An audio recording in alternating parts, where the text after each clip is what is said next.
Welcome everyone to the weekly Peakbugs security debriefing here live on this channel.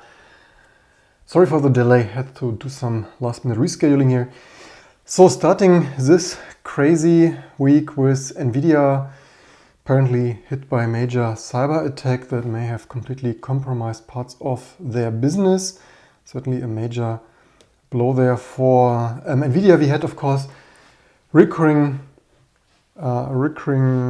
times here with California motor vehicles, police, governments, recurring weekly cybersecurity, ransomware attacks, car manufacturers, right? Honda, Toyota, Volkswagen, Porsche, probably all of them. But update here, Nvidia has allegedly managed to breach the hackers by inflicting them with ransomware and successfully encrypting its stolen... Allegedly managed to breach the hackers by inflicting them with ransomware and successfully encrypting its stolen data of over 1 terabyte. Yeah, who knows, whatever. So apparently lots of data stolen. Their Telegraph reported cyber attack was initiated at the same time as the Russian cyber warfare division started against Ukraine. All naturalized something. Yeah, whether this is related to the ongoing war situation or something else, who knows, how to tell, we probably will never know. But the recurring theme of ransomware, cyber attacks and security, right? If you run everything of Windows and Linux and monoculture, then also Nvidia. Certainly everyone always thinks stuff at big business is so much better. Nvidia, AMD, Intel, Microsoft and so forth. They also only run the same stuff like you and other companies at home, and maybe some people Linux at home is maybe safer than their Windows installation. In similar news, Nvidia driver that promised faster Ethereum mining for Nvidia GPUs is full of viruses. Remember, Nvidia artificially throttled that. I found this silly to begin with. For one thing, I don't support cryptocurrencies for all the environmental and GPU wasting reasons. But then artificially limiting this is totally crazy. Imagine, because how should this work, right? Matching some programs, shaders loaded onto the GPU for DP, general purpose processing, and it could also match other stuff. So if you, for example, you do some proper research, chemical, bioinformatics and stuff, and then maybe you are randomly also throttled there. Don't support this random throttling of random stuff. But yeah, of course people hack it away, right? It's like, yeah, we artificially throttled it in the drivers. Like, yeah, of course people tweak that just like they overclock and undervolt and everything. And yeah, if you download random stuff from the internet, especially on Windows and stuff like, yeah, then you have a GPU driver and stuff full of viruses, allegedly, according to this news here. Yeah, both Nvidia and AMD have made changes to their lineup. I also saw a report of like Heise, the German news. They calculated based on the hash rates and stuff that probably 1 million, like not some, but certainly 1 million GPUs. If you're wondering why there is no stock and prices and stuff, like, yeah, 1 million GPUs allegedly, most likely probably estimated to be used for mining. Thank you very much. Yeah, crypto miners have tried to circumvent this limitation a bunch of ways since then, including using non-LHA drivers, Nvidia leaked, oops, and flashing, but it's like, yeah, the usual stuff. But yeah, this is also why I personally only run open source and stuff, right, and not some. Even if you get this from the vendors, there were strange remote code execution things, even in the Nvidia driver, and yeah, you load some binary only stuff. So like, yeah, maybe it has viruses, maybe it doesn't, and yeah, probably open source for the win if you don't want to have that. In similar news, crypto apocalypse, cryptology ePrint archive here of researchers' trust dies in darkness, shedding light on Samsung's TrustZone's key master design, ARM-based Android smartphone relying on the TrustZone hardware support of Trusted Execution Environment, TEE. And that is similar to Apple's stuff, although that certainly was first, or other, yeah, SecureBoot stuff, that your boot chain is not compromised. However, this paper report here alleges that for the original publication Usenext Security 22 alleges that they found they used here in hardware-backed key store on Samsung Galaxy S8, S9, S10, oops, and so on, provide a detailed description of that design, code structure, and unveiling severe design flaws, not one but multiple, including an initialization vector, IV, initialization vector reuse attack on ASGCM that also I probably should have, like, is that of, anyway, so that, yeah, actually should have done like that. And so that means that with reusing the initialization vector, you can easier leak out data there and preventing this attack to allow attackers extract hardware, protected key material, and downgrade attacks that makes even the latest Samsung devices vulnerable to this initialization vector reuse attack.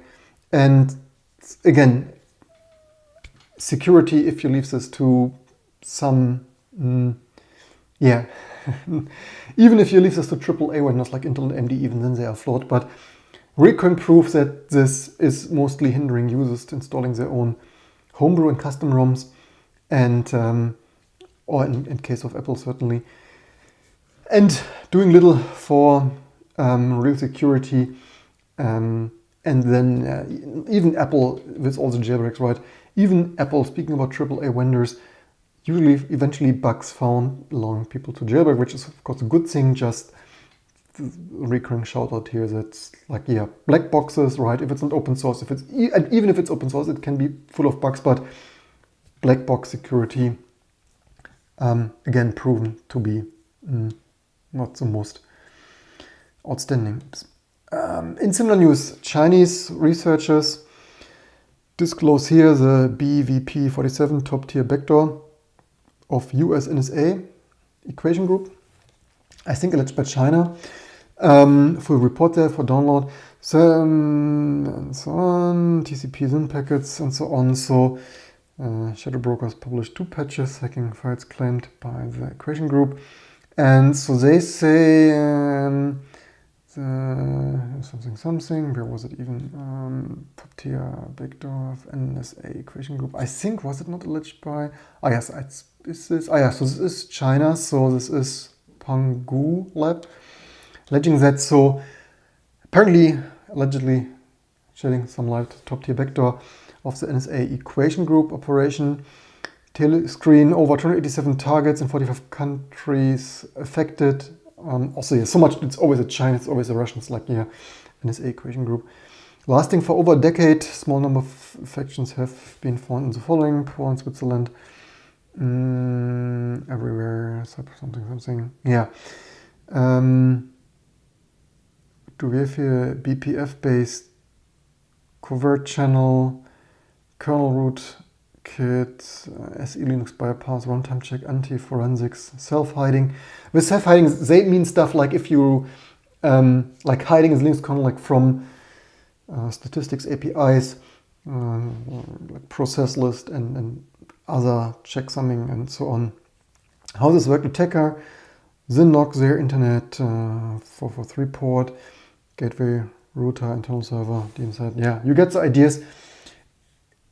Interesting research, especially not coming from our Western world, but actually the opposite of always blaming the Chinese and stuff.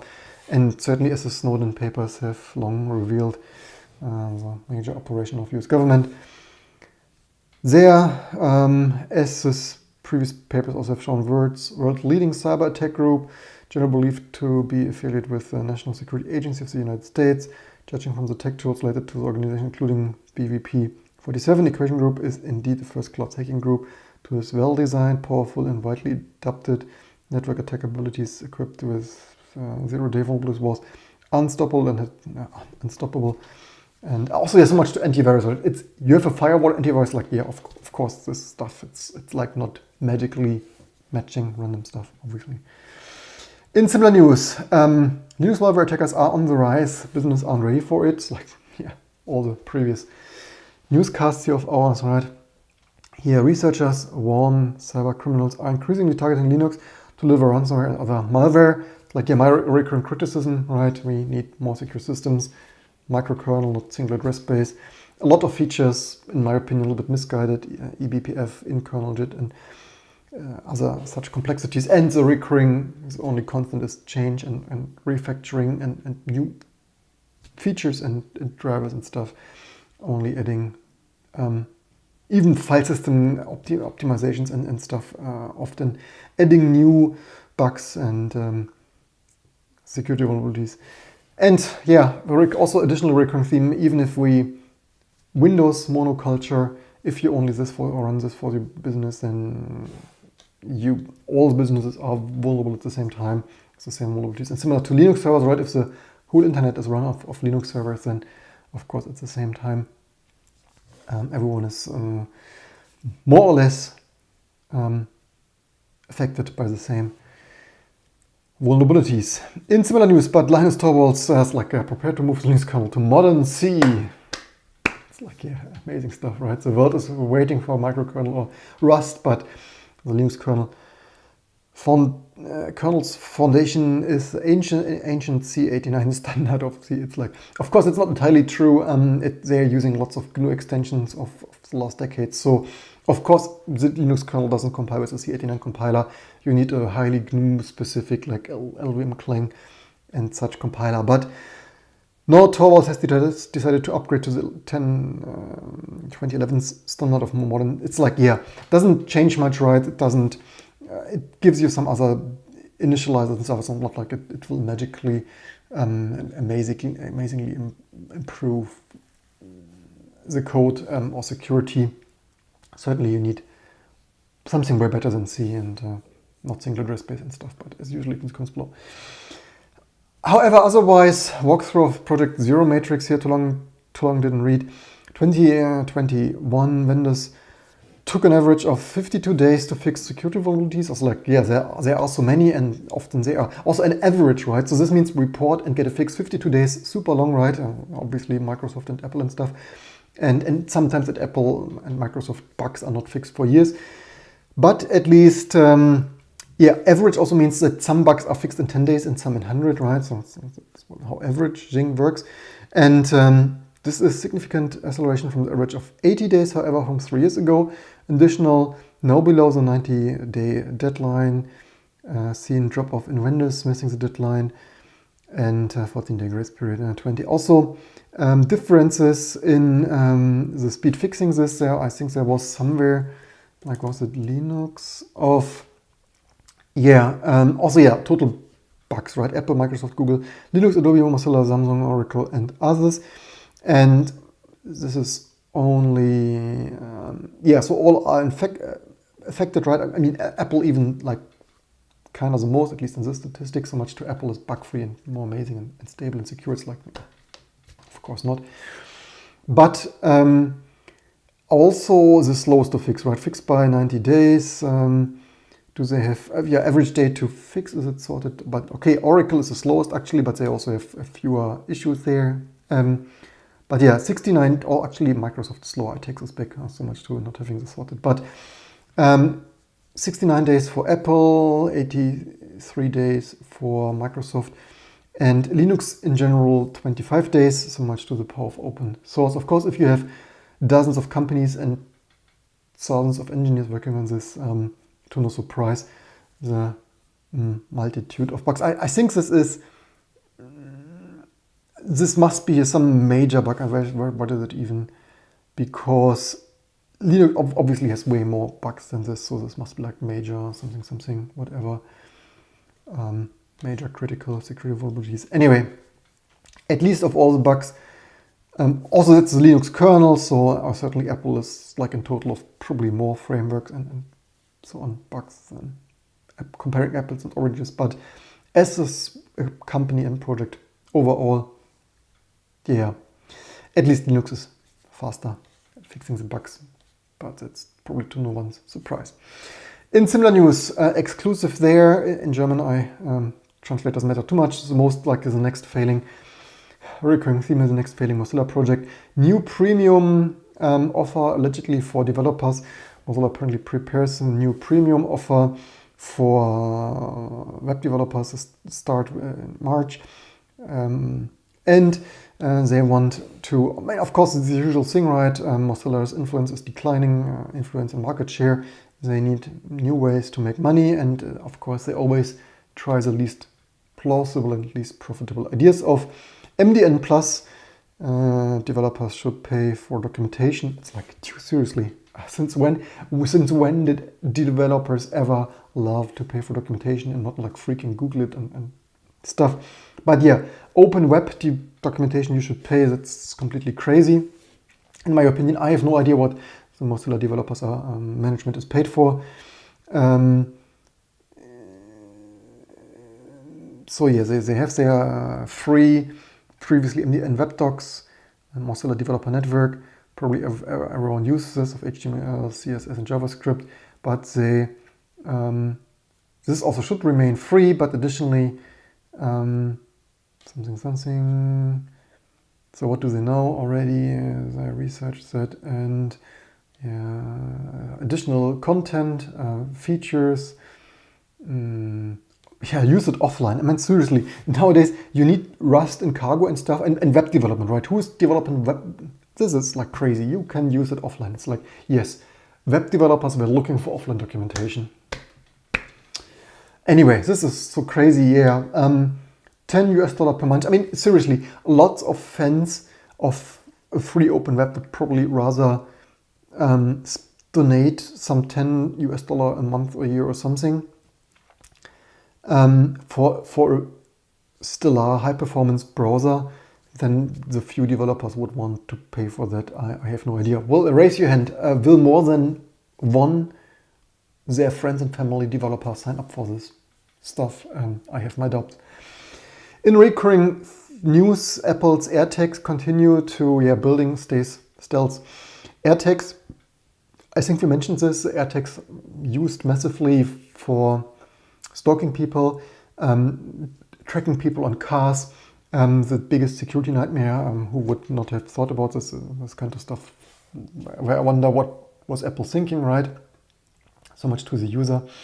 And yeah, highly misused. The Apple had already retrofit some stalking measures, but now researchers also built their own AirTags, so stealth AirTags. I think completely on open hardware. Reports of the AirTags are reportedly used more frequently in malicious purposes. Apple has published a statement. Future of prevent misuse. They built an AirTag clone that bypasses all of the tracking protections, like software and hardware and stuff, right? Just modified. Confirmed it to work in real world experiment. Source code available. They're probably on, you guessed that. Link it later. GitHub, of course. And encourage Apple to include AirTag clone modified AirTags into their threat model. So they also, I took a look over this. They somehow spam this by simulating like hundreds of thousands, and so they beeping and stuff. Of course, you can remove the beeper and the crazy stuff already modified. Apple original AirTags already sold on eBay with the beeping function removed, but also with an ESP32. Doesn't even have a speaker, so just implement it yourself with OpenHaystack firmware. And I think it simulates also, it's like, just serial number hopping, right? So it's like, just randomly generate new serial numbers and preloaded 2000 preloaded public keys, proof of concept experiment. It's like, various things, but so much to not only modify Apple's AirTags, obviously, but just freaking build your own cheaper with even more stealth. Security nightmare, of course. Crazy what this time will continue to bring. We had some comments. What if the Twitter hackers are very angry there via counterattack? Quite entertaining. Offensive security being correct way to put it. What is thinking is going to move to? It will not change. I said this. C11 2011 will change like next to nothing. It's only some more fancy syntax, and it does nothing for security and I mean, sure, they add Rust, but I said it before, even Rust in Linux kernel will take probably over a decade to see use. Maybe some test drivers or so is written in Rust. I don't expect any major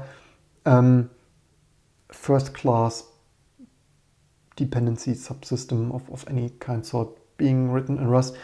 And maybe in 10 years, not the next, maybe major things like in 5 years, but if Rust will ever take over the Linux kernel, I have my doubts. Sunrise low power tracking devices have been a huge problem before the AirTags, but I mean the thing is now, I mean before you didn't have such a connected network, right? I mean the magic and outstanding use and why AirTags are so popular is because you have all the iPhones to forward this information, right? So the dangerous thing of this AirTag is the iPhone, Apple's or iOS, the whole iOS mesh network information forwarding thing. And previously you could do that, but you would either need much bigger devices, for example, with built-in cellular modem and stuff, much bigger batteries. So the magic, I mean, of course, previously they worked more reliably because with the AirTag you need to rely on iOS devices to be around to forward this information. But comments there. So you think move to C++ 11, freestanding docs and provide address of, and well, you could even, I mean, I have no illusions, the Linux kernel, Linus Torvalds hates C++ so much they will never move to that. But you can, freestanding without STL, you could always bring your own stuff, so it's not an issue to implement standard address or move things. So that would be similar to the Linux kernel. The freestanding C also doesn't provide any library functions. So in the Linux kernel you anyway need to implement string copy and mem move and stuff, and string copy and string top and stuff. So yeah, sure, people play the world's most violent for the hackers. Yeah. In similar news, cryptocurrency, 1Password got you, right? Partnered with Phantom to create simpler, more secure way to manage cryptocurrencies, tokens, NFTs in the Solana blockchains. Like, it's like, do we even have? I still need to set up my OBS studio here on the Mac side, because yeah, previously I had a facepalm. Maybe actually need, like, who, raise your hands, who of you has ever waited for cryptocurrency in your 1Password?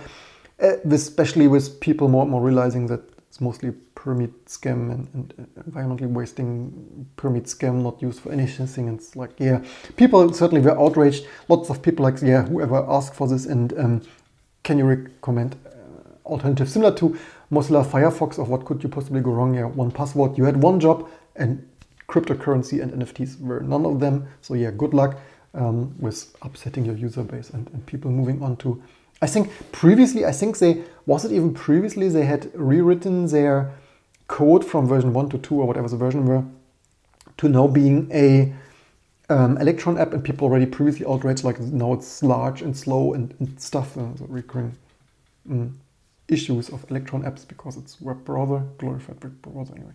Speaking of library functions of freestanding stuff, curious lack of sprintf scaling here on Mac. People found recently doing S and printf calls for multiple threads, and even to my surprise that curious lack of scaling, replacing S and printf with format library can speed up object exporters Blender 3.2 by 3 to 4 times. Printf in general, not a very good design and function. This is kind of stuff, so many things suck, and C, that's certainly one of them. But that this didn't scale is actually a surprise for me also. So they had some simple test of converting 2 million integers into strings. Of course, yes, usually, unless you do export and import or other kind of high performance parsing, you don't do this, but obviously you need a micro benchmark to test this. And here on an M1 Max laptop even, and yeah, you shouldn't do as printf, so a string stream of like, yeah, it's also similar not scaling. And so what's going on is locale conf, or previous video probably, locales, right, recurring theme here. And turns out this stuff is locking here, always unfair lock and unlock in. That instrument shows 8 threads, each spending 90% of the time. It's like a 2022 stuff, spending 90% of the time in locale conversion stuff. So, yeah, it's related to locale and global, so of course time spent in some mutex locking is expected. It's like maybe something like feels excessive given Apple operating system might. Now it has an S and printfl function which takes an explicit local, and I hope that would make it scale, just pass null, which means use C local, and it's like, yeah, maybe nope. Tiny bit faster, but doesn't really address the issue. So, but large parts of macOS driving open source, so I'll look into this. Internally, OS unforlock primitive has very recently changed there, and it's like a double check locking pattern. Actually, atomic memory, which probably happened to work just fine on Intel CPUs, but might be more problematic elsewhere. And also now Apple is BSD based.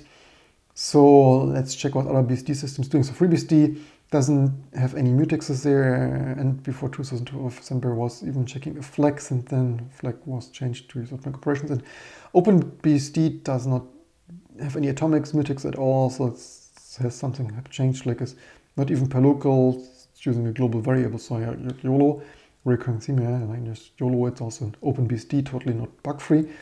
But each thread physically different local object and would scale fine, and it does there. And so anyway, interesting stuff. Maybe an MIT C++ license providing a fast and safe alternative to C standard IO and C++. It's like, yeah, probably interesting stuff. 2022 S and printf stuff, still not scaling as one would wonder. Of course, people in their fast IO. In similar news, recurringly I criticize here GitHub and crates and stuff, and even myself, maybe even once live on this channel, I was affected of GitHub being down. So it's like, yeah, 2022, so much to Mozilla offline documentation, right? Even I could once not do my work, aka compiling. I couldn't compile my Linux distribution because GitHub crates IO was down, and so even famous people now, Jeremy Solar, petition of crates IO index to be hosted somewhere other than GitHub. I mean, hosted somewhere else and also will sometimes be down, right? Other people chimed in there also, like, yeah, petition of having stuff more decentralized. And in general, I personally am not a fan of neither the micro dependencies of you compile Rust or Firefox and you have like 200 or so. The last time I counted, plus minus, give or take a couple of those micro dependencies. And additionally, that the stuff even downloads stuff from behind my back. I don't like the system at all. And it's like, yeah, famous people of Rust and famous, like, yeah, I agree, but that is not really the solution in my opinion. But it's like, yeah, other people feel the pain as well. Speaking of Apple security, Apple retail employees are reportedly using Android phones to encrypt the chat to keep unionization plan secret. It's like, yeah, so much to 2022 Apple and the privacy. I mean, of course, if you use a company phone, they certainly keep quite track there. I also read of other people having some legal issues at Apple, getting fired, or because they criticized Apple for things having to turn in their devices where they even had personal information on, and controversy stuff. So yeah, 2022, the most private and secure smartphone companies like the workers starting to use Android phones for the security. In similar news, security and Rust, tired of safe programming Embed C directly into your Rust code. Yay! What the world, yeah. What a world to be. Use Embed C of void send to from count, register short stuff, and register P, even with freaking register and stuff of, like, yeah, a truly cursed crate. But if you wanted to do, if you find Rust too hard, too safe, or otherwise want to find, yeah, here you have it, right? The possibilities are endless. In similar of such news of numerous and stuff, this ongoing set attack on Ukraine by Russia's Putin. Several Russian governments' websites are down, so much to the best US, Russia, the best of the industry, right? And this is also just underlining, like, why do I have this here underlining?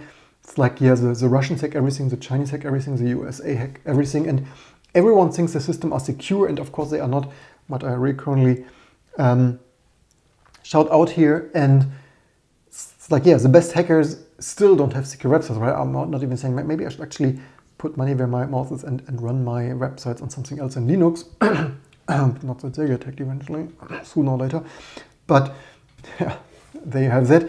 In similar of such unfortunate war news, just shouting this out to spread the information.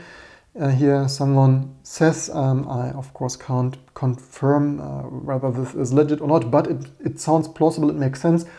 Russian intercepts mobile signals, provide coordinates to that are passed to artillery teams who directly fire on that positions. Totally crazy stuff, right? 2022, what time to be alive?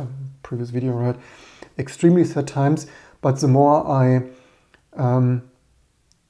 want to point out, these are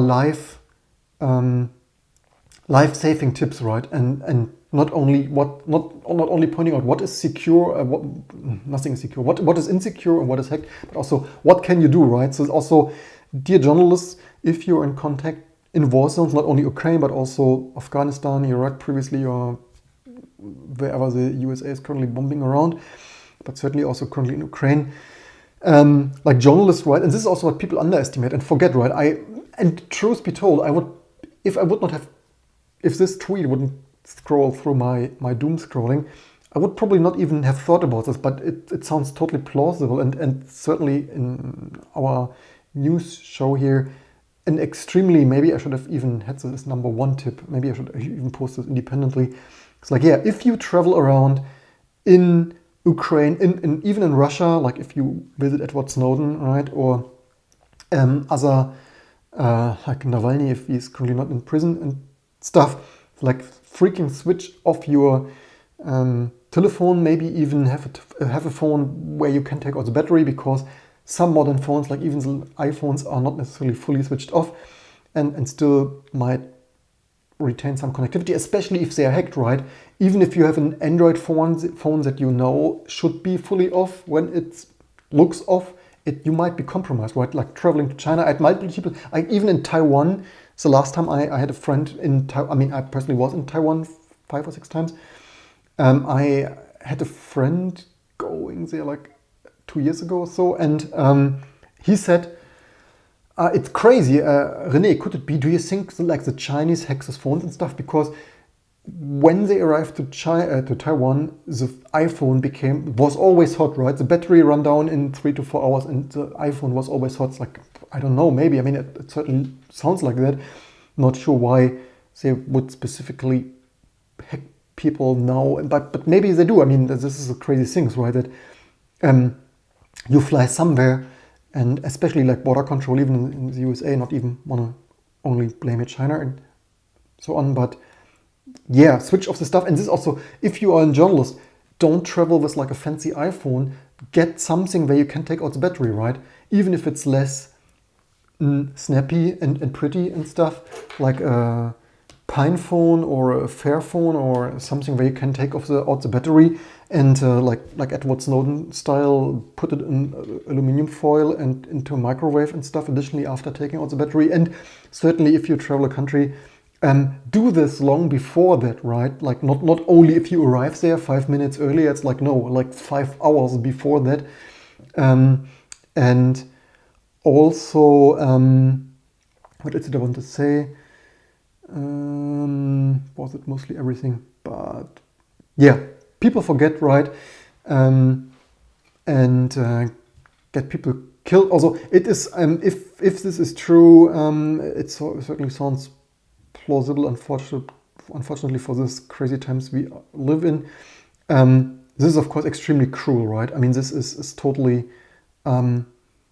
those people directly attacking cellular positions certainly, in my opinion, deserve a very special place in hell for potentially, I mean, in general and particularly in shooting innocent people or journalists and stuff. It's of course, I mean, yeah, that certainly deserves a very special place down there.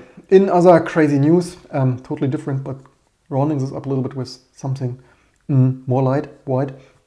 Elon Musk's, of all people, again, amazes with super amazing ideas, this time not flying to Mars anytime soon, but installing Steam games on your Tesla infotainment center. It's like, seriously, what the heck? Do they not have enough accidents already.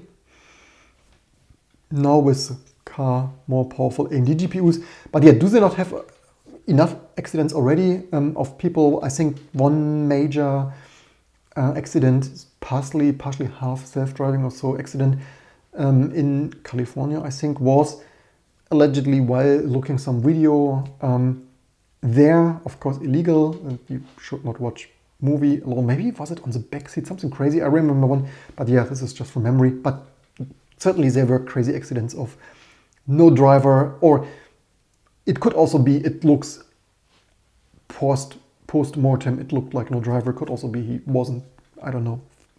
Although maybe depending whether the seatbelt was fastened. But anyway, who thinks this is a good idea? I mean, okay, if you are parked and not driving, but then there are people who are tricking this or hack this, and it's like, yeah, why? I mean, this is kind of stuff like, why not focus on making your car great? Because you watch certain YouTube channels and car news, and somehow the build quality and like self-driving, right? Each year, I mentioned this just the other week on this channel, self-driving becomes more expensive, and yet still doesn't work. People pay for a feature that maybe they eventually get, but you even need to beg and fulfill some certain criteria to enter the beta program, and then you don't get your self-driving, but you might get Steam games on your infotainment center. It's like, seriously, who thinks this is a good idea? I have the feeling this next accident's waiting to happen, but yeah, it's pointless and silly, but yeah, there you have it. In last but not least, QR codes, right? FBI now sounds alarm on QR codes usage source. Nowadays, certainly with this pandemic and scanning health certificates and advertisements, people on smartphones now more and more scan QR codes, but not so fast, says not only our channel, but also the FBI. Also no further than other Sunday Super Bowl commercial with nothing but a floating QR code. The FBI warns this, of course, can open random websites, and if you're a subscriber to this channel, you certainly know that opening a random website, never a good idea with security, right? 0 days in your browser, all the NSA or other hacking group stuff, and yeah, hackers can manipulate this. So either showing your advertisement, you scan something somewhere, and you get to some jailbreak me website, and similar, even gamification of QR codes, even manipulating them on table, like checking in. But this is also crazy stuff, right? There are two attack vectors. There is one attacking the QR image processing, and the second is attacking for the URL opened. Some ask, how do they know how many people open this? Maybe they made some questionnaire, or they use some statistics. I didn't follow that, but I certainly have seen that. I mean, certainly for myself personally, fun fact, I think I nearly never scanned the QR code. But the crazy thing is also, there was, by the way, in other news that I didn't include. There's also one news that people complained that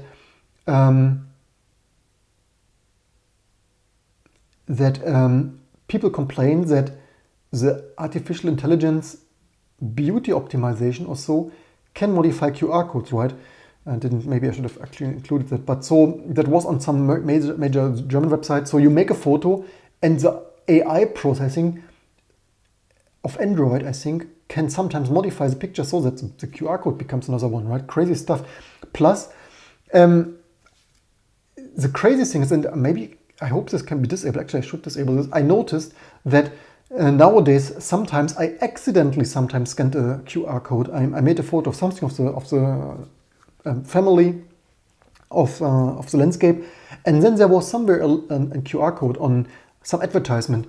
And it's like, you make a photo and freaking QR code opens already, or at least is shown. And that is a problem. Maybe it didn't open. It only showed on the Android Samsung photo app as a QR code. But this is already exploitable, right? If there is, if people find a bug in the QR code scanner, in either the visual processing, which certainly is possible, judging from the code quality and previous bugs, or the UI displaying this, they certainly could do trickery with various Unicode features and buffer overruns and so on. And you could potentially have a no-touch QR code scanning because the photo app constantly already scans for QR codes. So I actually personally wouldn't even want this. Actually, now that I talk about it, I probably should check my Android photo app if I can disable that. And maybe even saves, doesn't save the most battery. You probably don't take photos the whole day, but if you don't waste CPU cycles on constantly searching a video feed for QR codes could also save a little bit of battery. If you are a photo heavy person with family and stuff, maybe that even accumulates to 10 minutes more full. Especially if you shoot videos and stuff. Anyway, but yeah, this is a state of stuff, right? Don't scan QR codes. Maybe disable this if you. I personally rarely need this, like nearly never, and maybe you want to disable this and use a QR photo app. Let's see. Did we had more here? Right, we had more. This is last. So last but not least, a study found that former employees admit of using continued account access to harm previous employees. So it's for your system administrators among the audience. But in general information, I found this really crazy, this research here. So 83 respondent, this is probably I think like questionnaire. I think this was like some kind of research questionnaire. And key takeaways here, 83 of respondents continued accessing accounts from previous employer after leaving the company. I found this really mind-boggling, right? So this is crazy. I don't know, sure, human resources, you would think that if you leave Apple or Google and stuff, that this is so tough managed, that this is impossible.